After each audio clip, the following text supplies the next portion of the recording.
Get rid of the centralized bodies, get rid of the middlemen within the system. If it gets to its all-time high, it's a 10x from its current position. Macro conditions affect every market, including crypto. There are a number of stable coins that have always had question marks around whether or not they're collateralized fully. Hey CC, great to see you. Yeah, good to see you, Matt. Thanks for having me on. Great to have you back on. The last time we saw you, I think, was early December. It's a new year. A lot's been going on, especially with all the V3 Testnet rumblings. And it seems like we're super close. How far do you think we're off from seeing it? Yeah, look, obviously the chain is going through a whole bunch of different phases. I think Richard's tweeted a few times about that.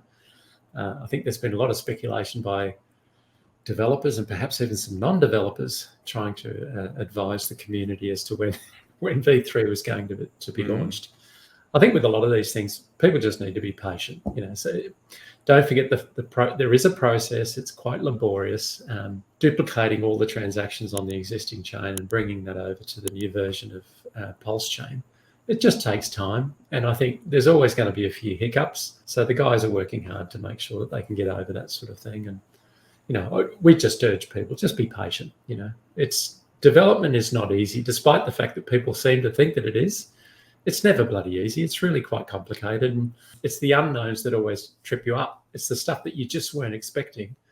But you need a good process. You need a good QA process to make sure that you go through this and ensure that the team's across all of what you need to do. And I suspect that that's what's happening at the moment. The guys over at PulseChain, we know, we engaged with them for a number of things, and we know that they're working really hard. And it's just a process. So people just need to be patient. Yeah, a lot of armchair quarterbacks out there. But as we know, in armchair developers. Armchair developers, yeah. And as we know, not just in code, but in life in general, you make a plan and then something comes out of left field. But especially when you're dealing with the intricacies of code and all the stuff and, millions of dollars, billions of dollars at stake, it needs to be triple, quadruple checked. So, it's good that we're taking longer to make sure these bugs are ironed out. I know there's been a lot going on with the development side with liquid loans and the Oracle service that we're bringing to PulseChain. Can you give us some updates on that side? Yeah, look, we're pretty excited about this because we've been working with Nick Fett and the Telor team just to work on the Oracle service itself. We're very well advanced in terms of the Oracle service is up and running. We're just doing some testing at the moment to make sure that we can do price feeds from the Oracle service. There will be a lot more that we'll say about that. I think we're sort of coming up with different names for the Oracle service itself. It won't be Telor for a variety of reasons, but it is the Telor system. And Nick is helping us through that process, and their team's working with our team just to make sure that everything's rock solid when we finally release the testnet version of that. Something to bear in mind for the community, though, is that there will be an Oracle service that obviously we'll take advantage of because we need to draw prices from the service. But no doubt there's going to be a whole bunch of other DeFi projects that would appreciate being able to pull the price of Pulse from the service itself. So we'd urge those teams, if they want to have a chat to us, that please reach out and we'll engage with you on anything that you might be interested in that space. As I said, the name, it's still up in the air. We've got some really good names, but we're hoping to sort of just maybe get some feedback, even in this interview, Matt. Some people that watch this might have some suggestions for the name. We'll happily take those on board and come back to the community with the name for the new service. But fundamentally, it is the Telor system that's sitting behind this. The one exciting thing, though, is that we're not bridging in any tokens. So we initially thought, we could just bridge in the Telor tokens and work it that way, but it just creates another attack vector. And we just thought, it's probably not worthwhile. Let's look at managing this on the chain. So the incentive token for anyone that provides a price feed will be a native token on PulseChain. So fundamentally, we'll have a different token. Again, we haven't come up with a name for that, but the token will be made available. And fundamentally, how it works is how all Oracle services generally work is that people stake a certain amount of their incentive token and they provide a price fee. Now, if there's a nefarious actor, that usually gets disputed. So someone who will dispute the price and say, hang on, that's not the right price. And then there'll be a dispute, and then there's a resolution of the dispute. And usually if the nefarious actor comes in, their effectively anything that they've staked gets slashed. So it's an expensive process for anyone that wants to do the wrong thing. But as you can imagine, there's a whole bunch of mechanics that we need to go through with the Telor team to make sure that that's working properly. But fundamentally, we're really excited about this. That's not to say that we won't be using PulseX. So PulseX is definitely going to be our fallback position.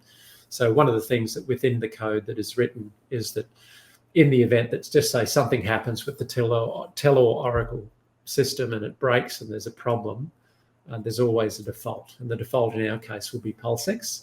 So we'll still be pulling prices from PulseX in the event that there is any issues. And that's generally, I think that's a very solid way of doing it. In the event that there's an issue with the Oracle service, there's always a backup. And that's the approach that we're taking. But having said that, we're really excited about what we're developing with the team over at Telor. We will make more announcements about this. I think fundamentally what we'd like to see is there was a whole bunch of folk that were looking at providing validators for PulseChain. And now that the delegated proof of stake, that sort of mechanism's no longer going to be used, some of the people that may have invested in infrastructure to actually support PulseChain in that way may still do that, but it's not the same as what it was with the delegated proof of stake. But being a reporter for an Oracle service on PulseChain can also be quite lucrative. So there may be ways for people to generate fees from providing accurate price feeds to the Oracle service itself. So we'll make more announcements about that in due course, but we're really excited about the progression of that for us. Definitely exciting to hear how far things are coming with the protocol, but also, like you said, with the Oracle service, people can become a reporter, they can, earn yield, and it's a true DeFi protocol. So staying true to our word. And like you said, we have that contingency plan to fall back on in the event that the Oracle did go down. So very exciting. And also, like you said, if anyone has any good names, maybe they could drop it below in the comments and let us know your thoughts on it. Yeah, that'd be awesome, actually. Be really good. And as I said, we've got some interesting names. I'm sworn to secrecy at the moment, but we'd certainly like to hear from the community. And look, we're obviously discussing this with Nick and the team as well, just to make sure that we're all comfortable with the name that we come up with. And as I said, I think we're pretty excited with where we've gotten to with liquid lines. The only other thing I did mean to say, Matt, was that we know version 3 is coming out, so we're sort of patiently waiting. There's a few things that we want to get out to the community as part of the testnet, but we kind of figure, look, it's better to hold off until V3 is out because we're going to have to release contracts again.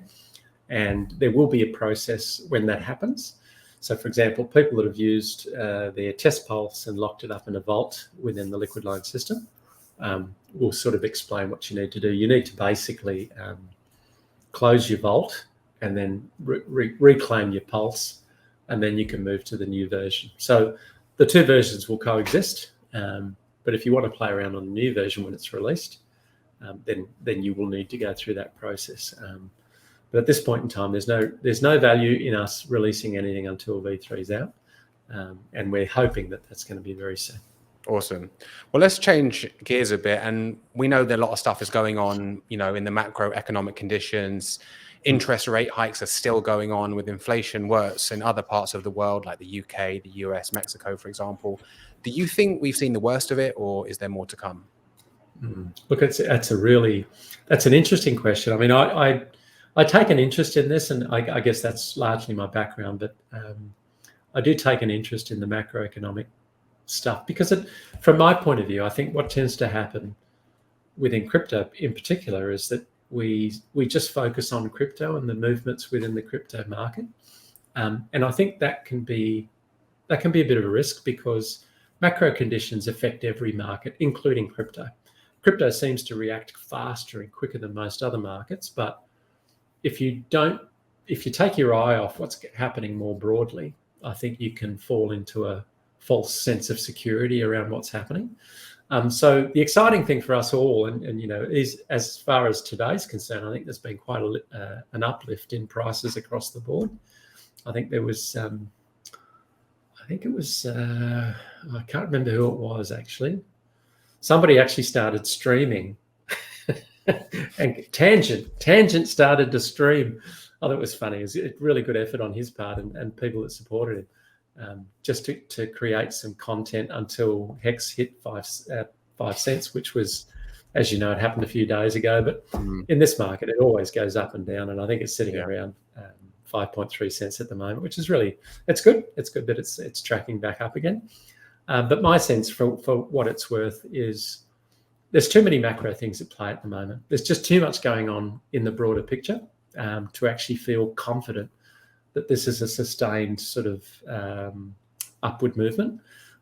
My gut feel says, and if we start digging into some of the macro conditions that are occurring, and particularly in the geopolitical space, the fact that we still have the war going on in Ukraine with Russia, I think, if you believe some of the pundits out there, they'd sort of indicate that things might escalate as the things sort of warm up, so to speak, in that area.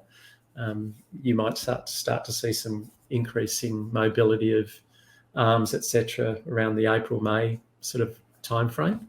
So that's a bit scary, because you sort of think, well, if there's an escalation, things can go awry very, very quickly. And there's also sort of negative commentary at the moment, and there's all the commentary around what may or may not happen in Taiwan. So when all of those things are happening, and you're also dealing with the Fed trying to take control of inflation, I think the latest announcement was that the inflation was a little bit higher than what they'd expected. So it has come back a little bit, but nowhere near as where they had hoped. So all that suggests to me is that they've still got a fair way to go to try and tame inflation. And look, it's funny, a lot of people, there's a lot of macroeconomic gurus out there and people much smarter than me with all of this, but I tend to always break it down to really basics. And the basics are, for any economist, is supply and demand. It's always about supply and demand. And fundamentally what we have at the moment is, particularly with the Fed has one blunt instrument, and it can only really address one aspect of that equation, and that's the demand side. So it will jack up interest rates in the hope that, okay, that's going to quell some of the demand. It really doesn't have much control over supply. And as a consequence of that, if there's, and we know this in crypto, if there's a shortage of supply, then number go up. And by the same token, if there's an increase in demand, number go up, right? So it's all of those things actually have an impact on inflation.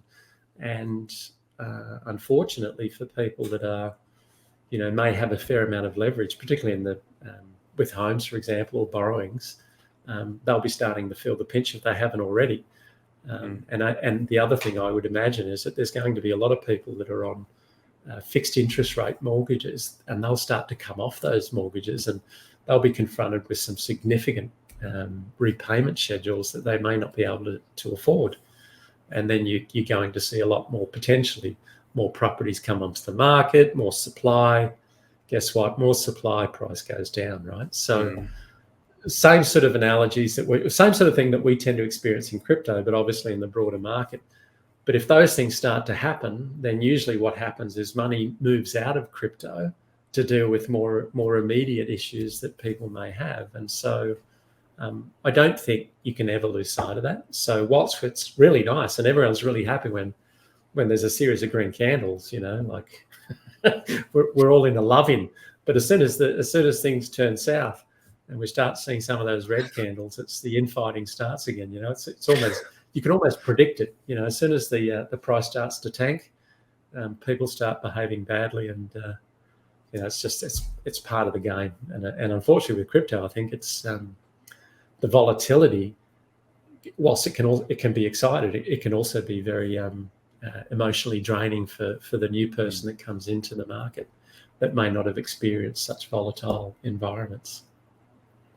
Absolutely. It's so funny how everyone's kumbaya, when Hex breaks 5 cents and we're all best friends again. But if we start, dipping under 4 and 3, we'll see everyone come out the woodwork again. It is funny like that. Yeah. But going back to what you were saying, it's true. People do get myopic in certain sectors, right? And everything is related. No man is an island, and macroeconomics and conditions do affect everything. So they have a knock-on effect just because, the war is carrying on or people are getting fearful. That will trickle down, obviously, like you said, into housing, equities, and therefore crypto. So we're enjoying them up. We're enjoying this pump for sure, these green days. But yeah, until things turn around, the macroeconomics really start to show some promise long term, then I think we should just temper our expectations a bit.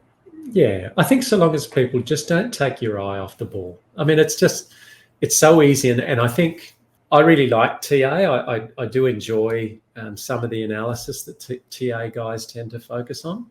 My only concern with TA is it's singularly focused on human behavior.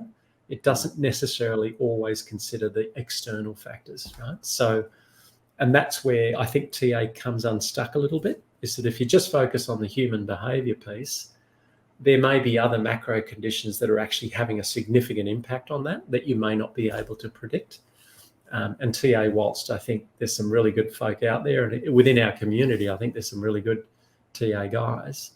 I think so long as you don't lose sight of the fact that, hey guys, it's a bigger picture out there. There's some other things that will have an impact. Just be mindful of that and don't get too excited. Let's all hope that we keep seeing green days. But my gut feel says, or intuitively, I'm thinking, you know what, there will be a downturn, and we just have to be ready for that. Sure.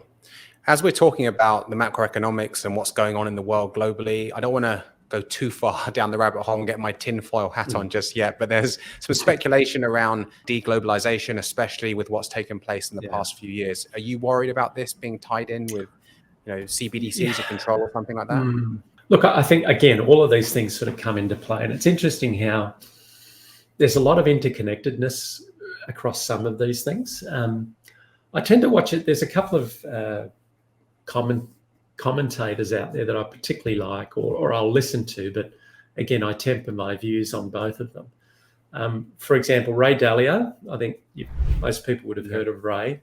He does speak to the changing climate, that potentially the world currency could change. And, I think he would be predicting that potentially China could supersede the US. I don't necessarily believe in that narrative. I think whilst obviously Ray has a wealth of experience and understanding of this and has studied history in this space for a number of years, my gut feel says that there's other factors in play. And I guess the other fellow that I tend to listen to a fair bit is Peter Zian. So Peter Zian and Ray would probably be at the two ends of the spectrum when it comes to what's likely to happen with China.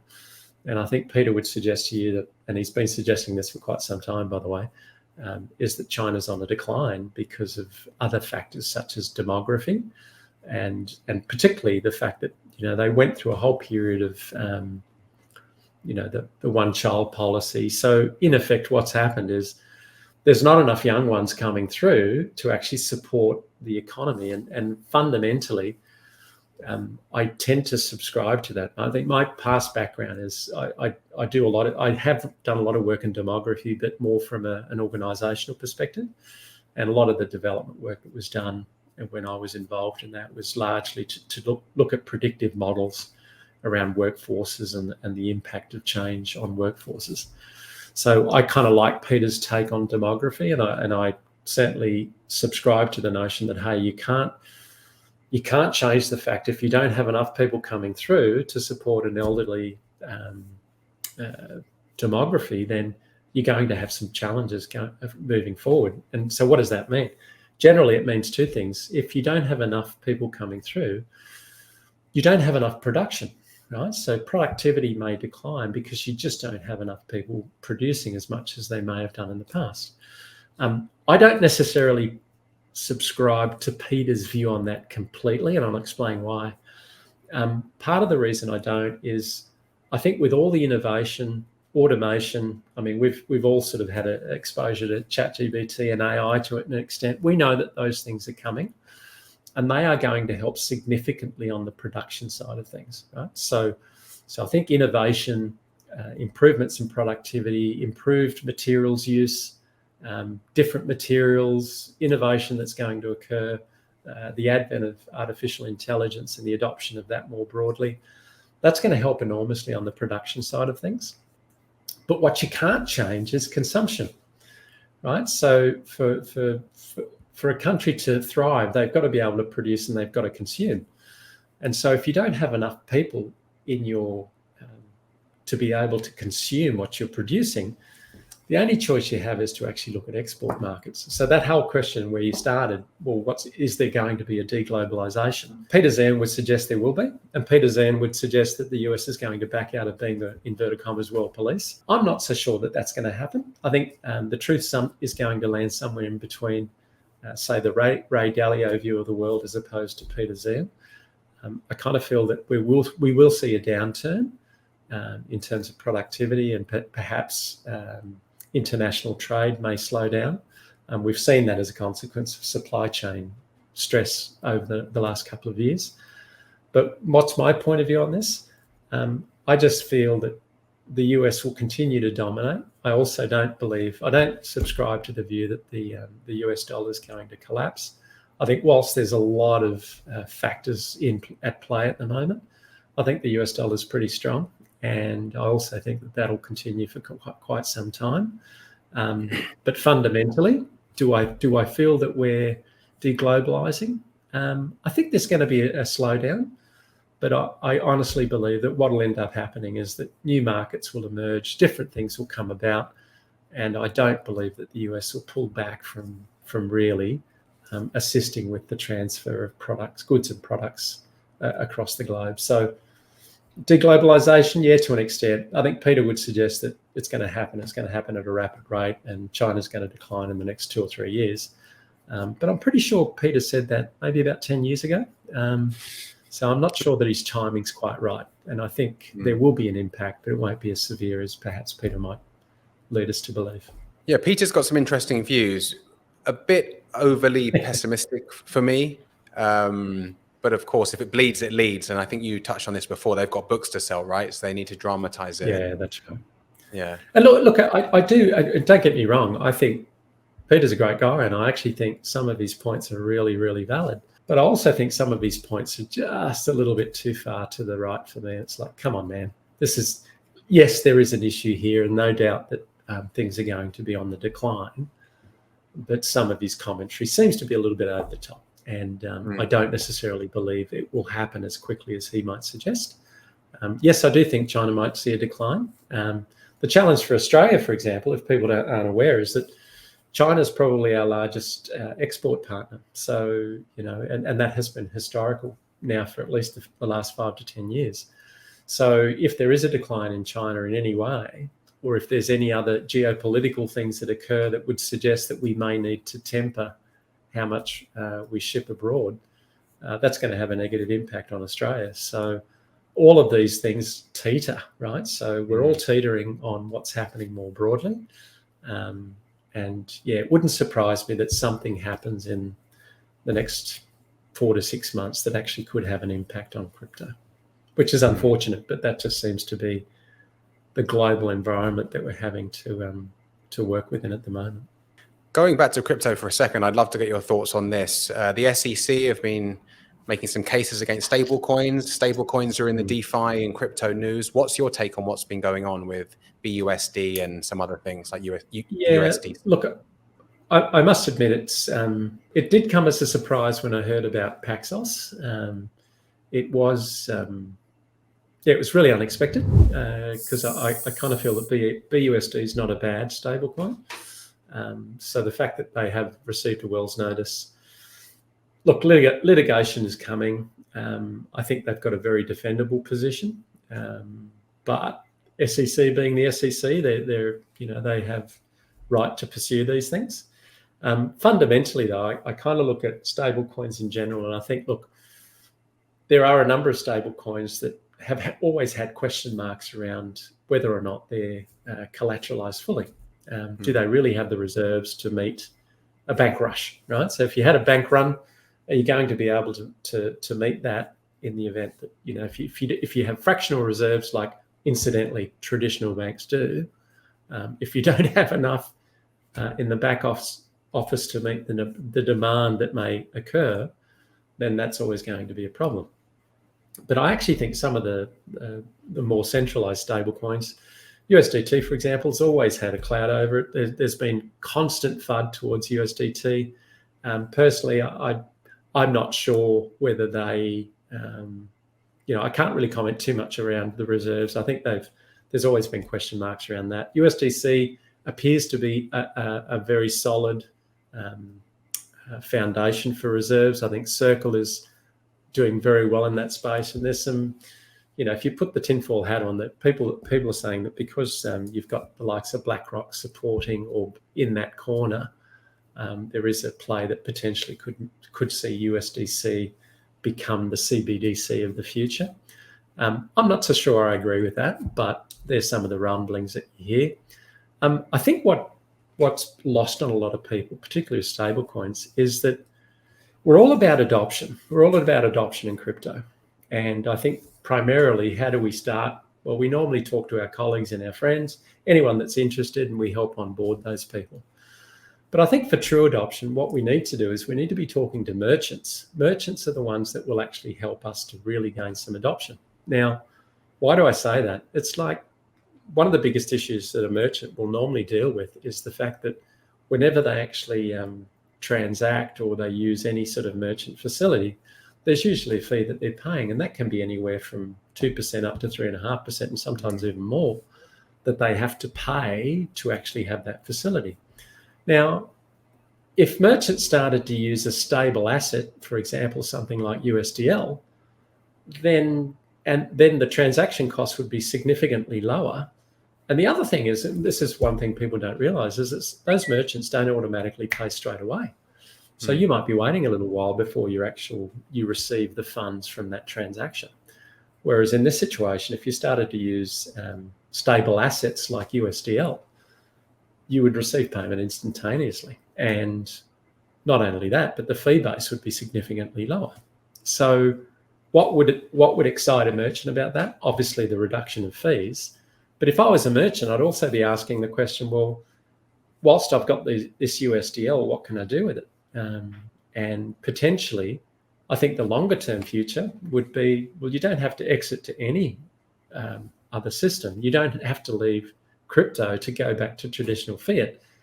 If the system enables you to actually then transact within the ecosystem that you're working in. So what would stop that same merchant from purchasing goods using USDL somewhere else? And wouldn't it be nice to have a debit card that people could use fully immersed in the ecosystem, the PulseChain ecosystem, and being able to use those systems effectively? I think that to me is the ideal future, but I know that we're a long way away from that. But fundamentally what that would mean is that we would eventually have a system of peer-to-peer payments using stable assets. The challenge, as you know, is all of the assets that we're involved with, and particularly things like HEX, whilst we're all believers in the system, we also know that they're very volatile. So to have declines of 90% plus in the value of those things, it's not going to fill a merchant with a lot of, they certainly won't be willing to jump on board as quickly if they know that the potential value of what they're acquiring could drop by 90%. Whereas if you're providing them with a stable asset and it's demonstrated that it is very stable, then they're more likely to want to take that on. And particularly if they've got options to then use that same stable asset to transact with other merchants or other individuals. So longer term, that's the hope. How do we get there? I actually think the only way we're going to get there is to stop. We need to collaborate more. We need to collaborate more, and we need to collaborate with folks with similar mindsets. And what do I mean by that? I think a lot of the SEC, coming back to the question on SEC, I think the SEC primarily, if you look at their mandate is to protect the little guy, right? That's part of the mandate. They're there to protect the little guy from nefarious actors sort of taking advantage of them. Well, crypto wasn't designed to have nefarious actors. It was designed to be completely devoid of any central organization, no counterparty risk, no middlemen to sort of take advantage of you. And so the ideal would be that, hey, if you have true decentralized protocols, you don't need to regulate them in a traditional way. What you need to do is just accept that, hey, maybe what they need to see is fundamental audits on a protocol, for example. So knowing that it's decentralized, no one owns it, no one controls it. But if the audit has passed and it's a solid result from the audit, then that to me is regulation enough. You don't need to then try and force regulation on a decentralized protocol. I think it's a bit of a nonsense. To expand on that a little bit more, in Australia just recently, and it's something that we're working with some of the associations here in Australia on. One of the departments, I think it was Department of Treasury, has put out a note that what they're looking to start is what they call a matching process. What that means is they want to look at all of the tokens in existence and start matching them to what can be done from a traditional finance perspective. So how do those services equate to what can be done in traditional finance? And then look at the regulation that's involved in traditional finance as a method to then, I guess, impose that on the DeFi protocols.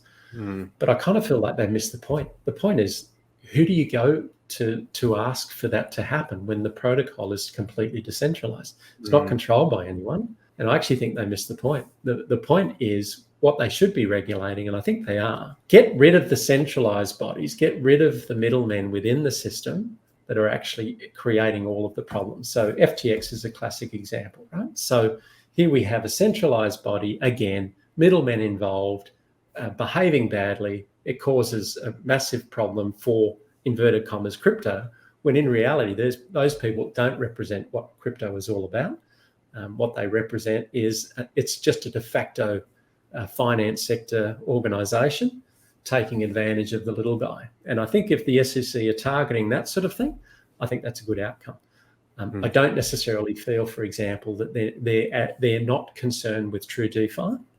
I'd almost argue, I think Robert Luco from Liquidity may have presented at a BIS function not that long ago. And if people don't know, BIS is it's the international, it's like the Reserve Bank of all the reserve banks. I believe Robert just presented at BIS, and the notion was that LUSD is obviously the equivalent for Liquidity on the Ethereum chain.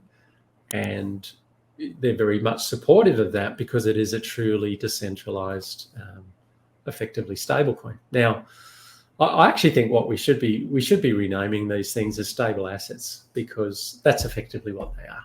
They're over-collateralized assets that are stable by its very nature, that you have something that's collateralized. And because it's over-collateralized, it provides that stability. So I'd love to see the term stable assets used a little bit more. Certainly, I'm going to start using it because I do believe that's what it is. And fundamentally, I think they're the sort of things that the SEC eventually will start to look at those sort of stable assets and query, well, okay, how does this potentially have a negative impact on the little guy? And I'd argue, well, it doesn't. It doesn't, because its foundations are decentralized. And more importantly, it's solid code. It's been audited. It's been up and running for quite some time now. And it's good code that's currently in use by the communities that it serves. And so I would believe that the only requirement to regulate a true DeFi protocol is a solid audit. Just an audit that says, okay, well, the code's solid. It's not, there's no nefarious actors. There's no admin keys. There's no backdoors for anyone to take advantage of the little guy. I think that's the sort of thing that, to me, that's a better outcome for decentralized finance than trying to superimpose an existing regulatory framework onto an environment that really is completely different to traditional finance. Yeah, I mean, regulation's coming for sure, but like you said, it needs to be properly thought through. It doesn't need to try and knock on doors that don't exist with DeFi, and it's going to get super weird. Also, going back to what you were talking about when you talked about stablecoins, is even for me and you, who are, I'd say, quite crypto savvy, and if we had a business, for example, an online shop that could accept crypto, I wouldn't want to accept any crypto that wasn't a stable coin because it's too, volatile. Can you imagine someone who's not crypto savvy and is being told, hey, accept Bitcoin or accept Hex or whatever? They're going to be like, I don't understand that really anyway. And the fact that it moves so much is just too uncertain. It's too scary. So it has to be a stable asset. It has to be a stable coin, right? Yeah. If it's a stable asset, I think people are more open to it. the problem is that the automatic assumption is, and I've heard and I've seen people make this comment. I thought, guys, you're missing the point. The fact that we have stable assets is a really good thing, and we need them. We need them to facilitate transactions. No one wants to have a situation where you paid for in a particular token one day, and the value of that token halves the very next day. That's not a good environment for anyone. And there's an argument that says that as you gain more adoption, you start to have lower volatility. But, even if we look at Bitcoin, for example, there's an argument that says that with greater adoption, we're starting to see that the downside isn't as hard as it may have been in the past. Yeah. But it's still a significant downside. And conversely, whilst the downside may be less than it was in the past, so's the upside, right? So the potential for significant gains, I don't believe are there. And there's a lot of advocates of Bitcoin and they love Bitcoin, and I understand that. And that there's a good mate of mine, Adam Stokes, who loves his Bitcoin. And my argument to him has always been, well, why on earth would I ever, if I'm just purely speculating, and let's face it, the majority of people that play in crypto are largely speculating on the value of something going up. If that's why you're there and you're wanting to increase the value of your underlying asset, wouldn't you, it stands to reason, why would you not want to invest in something like Hex, that the potential, if Hex, for example, where it sits now, if it gets to its all-time high, it's a 10x from its current position. Whereas, to go from the current position that we see Bitcoin at to its all-time highs is hardly a 2.5x. So to me, it's like, well, I'm not sure that it's going to have the returns, the future returns. But I guess, Adam, in his defense, he'd turn around and say, yes, but Christian, I'm looking at this from a risk point of view and I want to reduce my risk. I was like, okay, well, you want to reduce your risk. I totally understand that. We're all taking risks in this space, but you feel that you're less risky if you're exposed to Bitcoin. My view is I would much prefer Hex over Bitcoin because I know that the future returns are likely to exceed Bitcoin, and I fundamentally believe in what Hex is all about. And as a consequence of that, that's the argument that I always put to Adam. We never quite get into a punch-up, but we've had heated debates about it, put it that way. I know time's tight for you today, and I do appreciate you jumping on here with me today. Great to hear some updates on the protocol. Obviously exciting about the Oracle coming over to PulseChain, and to get your views on the macro and the global macroeconomic stuff. So thanks again. Yeah, really appreciate the time, Matt. Thanks very much. So I hope you enjoyed that chat with CC. If you did enjoy this video, you're also definitely going to enjoy this video here. Click it, watch it, and I will see you on the next one.